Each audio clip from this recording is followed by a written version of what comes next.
Yep. I've got a piece of spalted silver birch here today, and I'm going to make a small vase, and I'm going to colour it. Never coloured spalted wood before, apart from a little bit. I put some black on this yesterday, or on last video.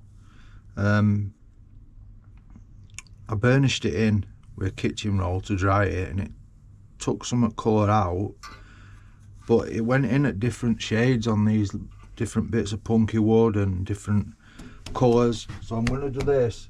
I'm just going to turn a small vase, like a bud vase, nice and simple, and colour it red, I think, and hopefully red will pick up these different bits of grain and look at different colours. There's a couple of cracks in it, but it's only really a practice piece to see if this works.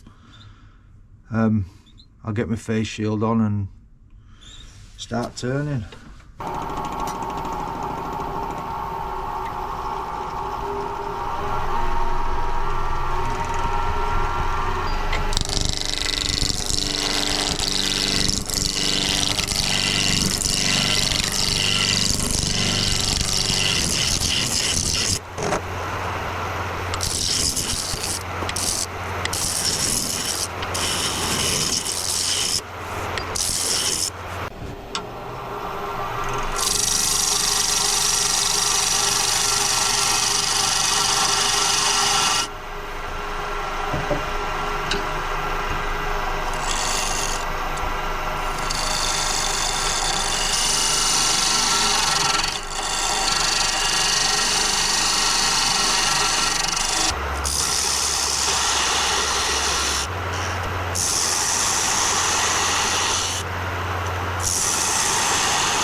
That's a 40mm tenon.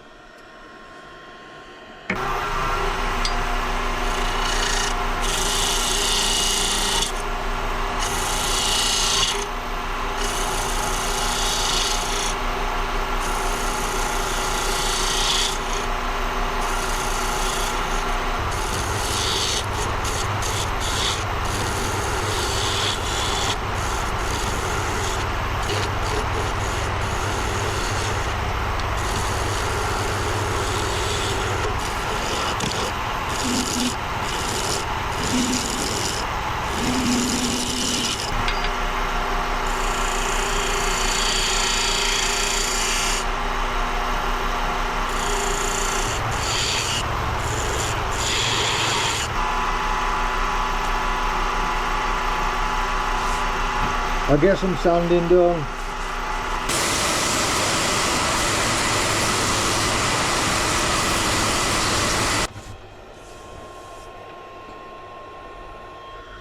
So that's sanded, but there's a crack there, crack, deep crack, ring shake. I'm still going to colour it, and I'll just use it as a pencil pot in my shed. So, get this mask off. So yeah, I'll just use it as a pencil pot in the shed or something like that. So,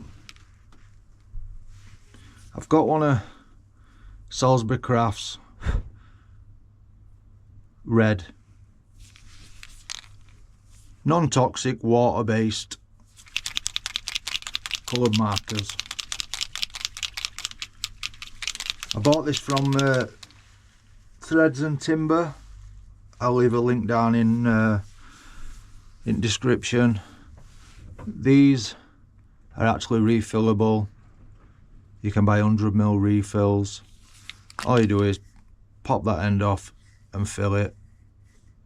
It's got a self-feeding tip and the really vibrant colours. So I'm just going to do this all red, and hopefully this differences in grain and punkiness and all that stuff will pick up different colours or different shades of red.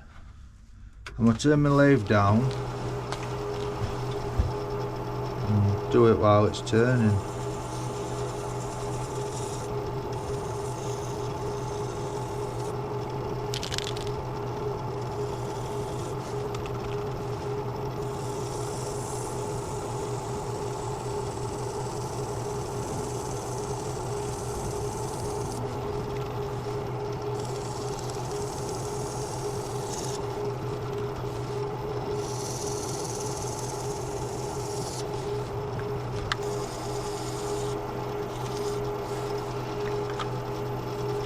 I'm going to turn the lathe speed up a little bit. Let that dry. And I'll come back when I think it's dry. Put a little bit more there. Right, I'll stop now. Right. I'll come back when it's dry. And if we need to put any more on, we'll put some more on. Right, so that's had time to dry. And it's had that desired effect that I wanted, where you can see slight differences. It's highlighted colours in grain. And that's just one colour. But because it cracks, like I say, I'm just going to make this into a pencil pot for my shed. I really like that red. Red's not one of my favourite colours either, but I like that. So I'm going to sand and seal it and get some wax on it.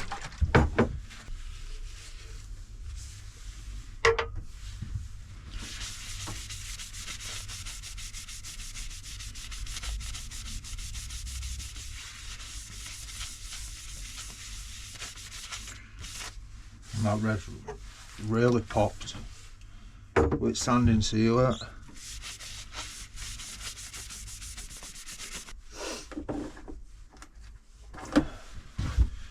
Just denib that.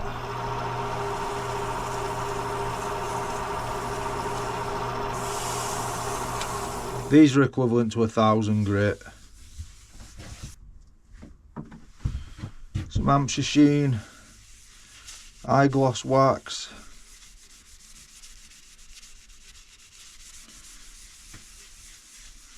Rub this in until you get an even coverage. Don't put too much on, because you can always add more. You can build it up. Buff it in. It's about 1,000 revs. Just a pad of tissue.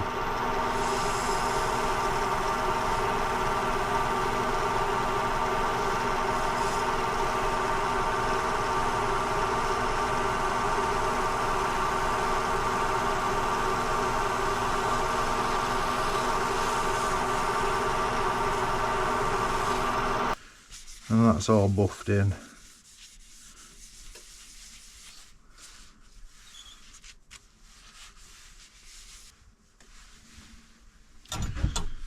I'll get it in a chuck.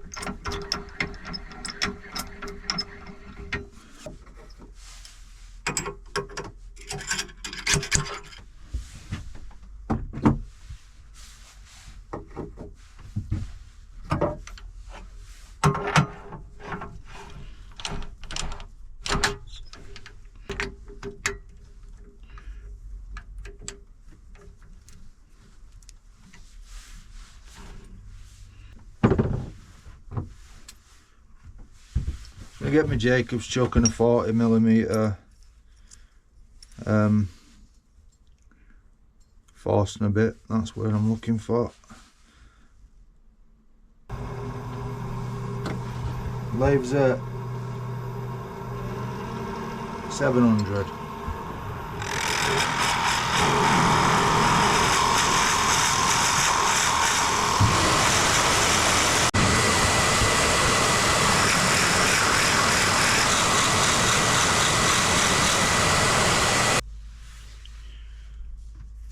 So I've hollowed that with a forcing a bit. I'm just going to run a square carbide down this side wall just to make it a bit wider.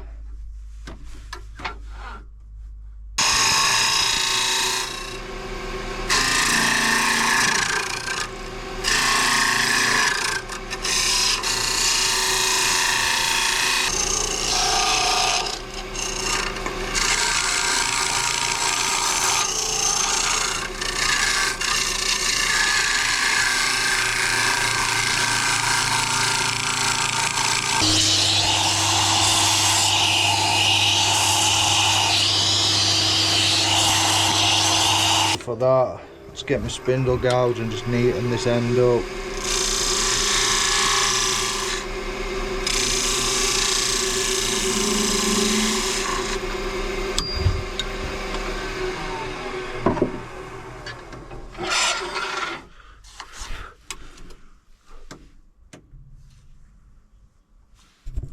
see it's pretty rough inside, but I'm not going to worry about that too much. I might just get a little bit of 120 on end.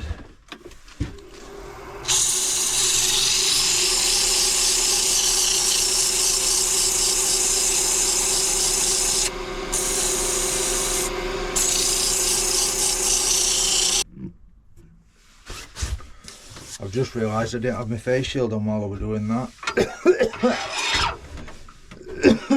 Jesus Christ. And if you're like me and you always forget to leave a no cut line, there is a get out of jail free card. I'll show you.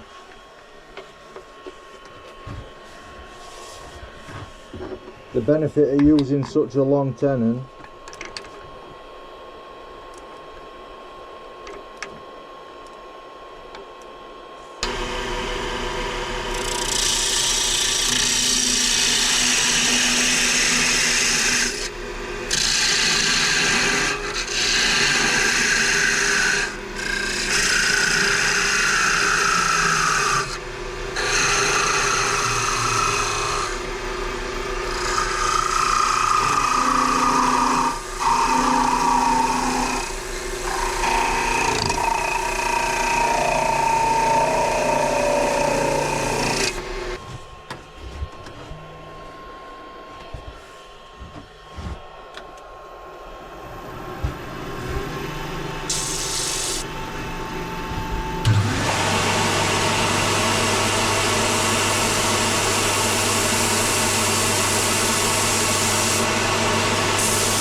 So that's it.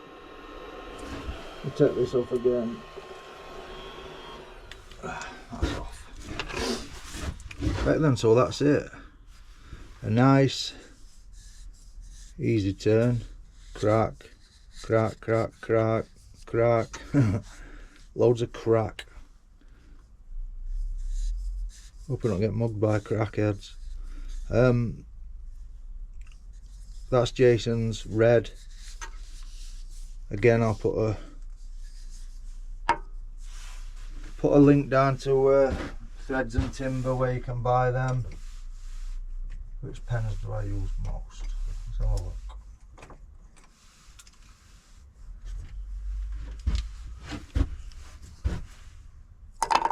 There. Nice pens and pencils pot for myself. Thank you so much for watching. Like, comment, subscribe if you're not subscribed, please. And I'll see you on the next one. Peace.